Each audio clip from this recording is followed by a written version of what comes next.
What's up, guys? So, update on the Polaris 700 EFI. I have replaced the fuel pump, the injectors, the fuel regulator, new fuel filter, basically everything on the fuel system. This thing sat for a while.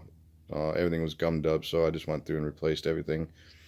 In doing so, uh, when I took the pump out, I replaced the pump, the strainer, the regulator, put everything back in, and the darn thing wouldn't run. I was getting 2 psi at the fuel rail, and you're supposed to have between 39 and 43. Uh, so I was scratching my head, what's going on. Checked all the fuel lines, blew all the fuel lines out.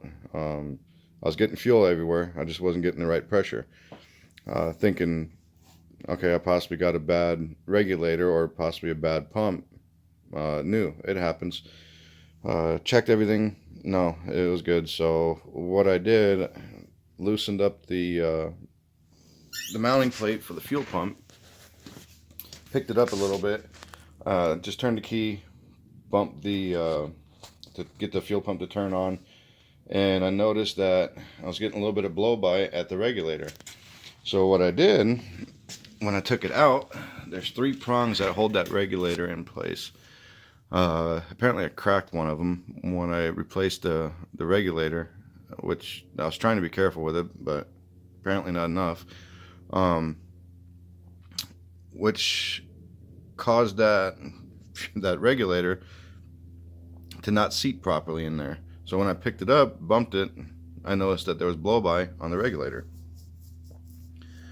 So I called our local stores, and guess what? Polaris only sells the fuel tank and fuel pump complete assembly all as in one, and it'll run about $750 to $800 for a $2 plastic part that I broke.